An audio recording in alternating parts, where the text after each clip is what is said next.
Sir एक बात घुटनों के दर्द की भी करते हैं, क्योंकि बड़े बुजुर्गों में घुटनों का दर्द एक आम सी समस्या रही है। उनको कैसे राहत मिल सकती है ये तो जानेंगे ही, लेकिन आजकल यंग लोग भी बोलते हैं चलने में कि यार आज नी पेन हो रहा है या चला नहीं जा रहा है। तो इसका कॉज क्या है, क्यों होता है ये? यंग एज रिलेटेड जो नी पेन है, ये एक ऐसी एंटिटी है जो आजकल बहुत कॉमन हो रही है, जो आज से 10 साल पहले इतनी कॉमन नहीं थी। इसके दो मेन कारण हैं। एक तो विटामिन डी की डेफिशिएंसी, क्योंकि आजकल हमारा आउटडोर एक्सपोजर बहुत कम हो गया, सनलाइट में कम जाते हैं। दूसरा, डाइट भी उतनी अच्छी नहीं रही। तो एक तो विटामिन डी की डेफिशिएंसी से भी यंग एज में नी पेन्स या बोन पेन्स देखने को मिल रहे हैं। दूसरा, बिकॉज ऑफ सेडेंट्री लाइफस्टाइल या lack of exercise and of course obesity, knee pain जो है आजकल हम 25 साल के यंग मेल में भी देख रहे हैं। और मोस्ट ऑफ द सिचुएशन में अगर कोई between the age of 25 to 45 होता है, हम एक विटामिन डी का टेस्ट कराते हैं। अगर वो कम आया तो सप्लीमेंट शुरू करते हैं, और हम पेशेंट को सिंपल नी एक्सरसाइजेस सिखाते हैं जो हार्डली 10 मिनट रोज़ लेती हैं। पेशेंट को बोलते हैं थोड़ा वेट कम करें, वॉकिंग शुरू करें, अपने रूटीन में 10 मिनट रोज़ नी की एक्सरसाइज करें। उसी से यंग एज में नी पेन ठीक हो जाता है। जब हम ओल्ड एज की बात करते हैं, ख़ास तौर से आफ्टर द एज ऑफ 50, तब नी अर्थराइटिस का होना बड़ा लाजमी है। लेकिन फिर भी उसमें भी ज़्यादातर सिचुएशंस में नी पेन का मतलब ये नहीं कि नी रिप्लेसमेंट सर्जरी की ज़रूरत हो। आफ्टर द एज ऑफ 50 भी कुछ सप्लीमेंट्स हैं जो हम दे सकते हैं, जिससे कि नी का कार्टिलेज कुछ हद तक रिकवर हो सकता है। साथ में उनको हम एक्सरसाइज करने को बोलते हैं, वेट रिडक्शन करने को बोलते हैं। फिर हम उनके ये देखते हैं कि अगर 3 से 6 हफ्ते में ये सब करके भी उनको आराम नहीं है, तब उसमें सेकेंड ऑप्शन होता है कि कुछ हम इंजेक्शंस देते हैं। वो इंजेक्शन लुब्रिकेटिंग मटेरियल के भी होते हैं, कुछ इन्फ्लेमेशन कम करने के भी होते हैं। तो ज़्यादातर पेशेंट्स में वो इंजेक्शन ही उनको 6 महीने 9 महीने तक रिलीफ दे देते हैं। इस बीच हम उनको कहते हैं वेट कम करें, एक्सरसाइजेस करें, और अगर वो कर पाते हैं अच्छे से तो फिर उसके बाद उनकी लाइफस्टाइल पे डिपेंड करता है, बट ज़्यादातर पेशेंट्स का नी पेन भी ठीक हो जाता है।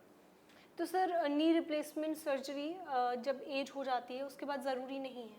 सबके लिए ज़रूरी नहीं है। अगर कोई अपना, जैसे अगर कोई आता है हमारे पास 60 ईयर्स ओल्ड मेल जिसका वेट बहुत ज़्यादा है, ख़ास तौर से अगर इतना है कि जैसे 120 किलो का है, तो काफ़ी पेशेंट्स होते हैं जो आजकल इतने ओपन है बेरिएट्रिक सर्जरी के लिए भी।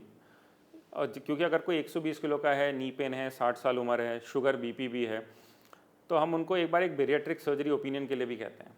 अगर वो बेरिएट्रिक सर्जरी करा लेते हैं, उनका वेट कम हो जाता है, वो 3 महीने बाद हमारे पास आते हैं और कहते हैं मेरा तो नी पेन भी चला गया है। So weight in itself is a big culprit when it comes to knee pain. Similarly lack of exercise या सेडेंट्री लाइफस्टाइल। तो इसलिए हर पेशेंट जो हमारे पास आया है उसके लिए knee replacement is not the only option. हम पहले कहते हैं आप 3 से 6 महीने अच्छे से ये सारी चीज़ें ट्राई करें।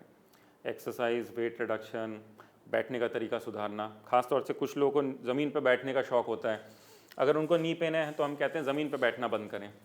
यह एक बड़ी सिंपल सी चीज़ है। काफ़ी लोग आते हैं और कहते हैं नी पेन रहता है, हम उनको कहते हैं आप इंडियन टॉयलेट छोड़ के इंग्लिश टॉयलेट सीट यूज़ करना शुरू करें, उसी से उनका पेन ठीक हो जाता है। क्योंकि जब हम इंडियन टॉयलेट सीट में बैठते हैं, it puts a lot of pressure, पूरा नी को बेंड करके हमें ज़मीन पर बैठना पड़ता है। तो काफ़ी लोग होते हैं उनका नी पेन का कारण ही वही होता है बस, तो वो इंग्लिश टॉयलेट सीट यूज़ करनी शुरू करते हैं और वो ठीक हो जाते हैं। सर ये हिप पेन का कारण क्या होता है? जो लोग बैठे रहते हैं यंग एज में भी ये युवाओं में बहुत ज़्यादा देखने को मिलता है। हिप, वैसे अगर हम इंडियन पॉपुलेशन की बात करें तो इंडियन पॉपुलेशन में हिप बहुत रेयरली ख़राब होते हैं as compared to European population. तो we Indians are naturally immune to hip problems otherwise, but आजकल जो हमें देखने को मिल रही है हिप प्रॉब्लम, वो ख़राब पोस्चर और वेट की वजह से। बट अदरवाइज हिप अपने आप में काफ़ी स्टेबल जॉइंट है जिसकी इंडियन पॉपुलेशन में दिक्कत बहुत कम होती है, अनटिल अनलेस की जैसे अगर कोई लंबे टाइम तक अल्कोहल ले रहा है या स्टेरॉइड लिए, तो उससे हिप की जो बोन है उसकी ब्लड सप्लाई चली जाती है, जिसको हम एवीएन कहते हैं। तो वो एक सिचुएशन है जो आजकल फिर भी पिछले 10-1 साल में जिसके केसेस काफ़ी आ रहे हैं, क्योंकि वो अल्कोहल कंजप्शन पे डिपेंड करते हैं, और for some reason the young population is moving towards alcohol. तो यानी सर अगर हम इस चीज़ पे गौर करें तो ज़्यादातर बातें या तो वेट पे आके रुकती हैं या एक्सरसाइज पे, कि अगर हम एक्सरसाइज कर रहे हैं और अपने वेट को मेंटेन कर रहे हैं और साथ ही ये देख रहे हैं कि हमारे शरीर में सारे न्यूट्रिएंट्स प्रॉपर हैं, विटामिन की कोई कमी नहीं है, तो यानी हम काफ़ी हद तक जो परेशानियां हड्डियों से जुड़ी हुई हैं उनसे बचे रह सकते हैं। बिल्कुल, देखिए ऑर्थोपेडिक्स, जब भी ऑर्थोपेडिक ट्रेनिंग भी किसी डॉक्टर की शुरू होती है ना, सबसे पहले जब हम ओपीडी में बैठते हैं, हम 90 to 95% पेशेंट्स को जो हमें सिखाया जाता है वो यही बताया जाता है कि जब भी कोई पेशेंट आए पहले उसकी लाइफस्टाइल देखो, उसका वेट देखो, उसकी डाइट देखो। अनफॉर्चुनेटली इंडिया में हम अभी भी बहुत ऐसी बड़ी पॉपुलेशन है जिनकी हम डाइट के बारे में उनको ये नहीं कह सकते कि डाइट बहुत अच्छी है, because some people they belong to lower socio economic class. But उन सिचुएशंस में भी हम ये है कि जब भी कोई पेशेंट आता है हम उनको ये कहते हैं अगर दिक्कत है, डाइट अगर उतनी अच्छी भी नहीं है, किसी ना किसी फॉर्म में एक्सरसाइज अगर वो इंक्लूड करें, तो भी हमने ऐसे काफ़ी पेशेंट्स देखे हैं जो ठीक हो गए। But when it comes to all orthopaedic problems, normally 3 ही कल्प्रिट होते हैं, diet, weight and lack of exercise. Sir exercise की बात हम लगातार कर ही रहे हैं, एक आप बेसिक डाइट आप अपनी तरफ से क्या बताएंगे कि हमारे दर्शक जो हमें देख रहे हैं वो ये समझ जाएं कि ये डाइट है तो कम से कम हड्डियां तो मेरी स्वस्थ हैं? देखिए, हड्डियों के लिए ना हमें 3 चीज़ों का डाइट में ध्यान रखना होता है। सबसे पहला आता है प्रोटीन। हमारी बोन्स जो हैं वो चलती हैं मसल्स के सहारे, तो अच्छी मसल्स के लिए हमको चाहिए होता है प्रोटीन। तो प्रोटीन हमारी डाइट में हमेशा होना चाहिए। अगर आप वेजिटेरियन हैं या नॉन वेजिटेरियन हैं या एग लेते हैं तो किसी भी फॉर्म में प्रोटीन लीजिए। अगर वेजिटेरियन है तो पनीर ले सकते हैं, अगर आप एग लेते हैं तो एग इंक्लूड कर लीजिए। नॉन वेजिटेरियन है तो हफ्ते में 2 बार अगर आप किसी भी तरह का रेड मीट खा रहे हैं तो दैट इज़ गुड इनफ। अब इसकी फ्लिप साइड ये आती है कि कुछ पेशेंट्स में because of meat intake uric acid बढ़ जाता है which itself leads to joint pains. तो इसलिए हम यही कहते हैं हफ्ते में 2 बार नॉन वेज लेना इज़ एडिक्वेट। उससे ज़्यादा बार लेते हैं तो यूरिक एसिड बढ़ने का चांस होता है। सेकेंडली, डाइट में कैल्शियम और विटामिन डी के जो मैंने आपको सोर्सेज बताए उनको आप फॉलो करें, दैट रियली हेल्प्स।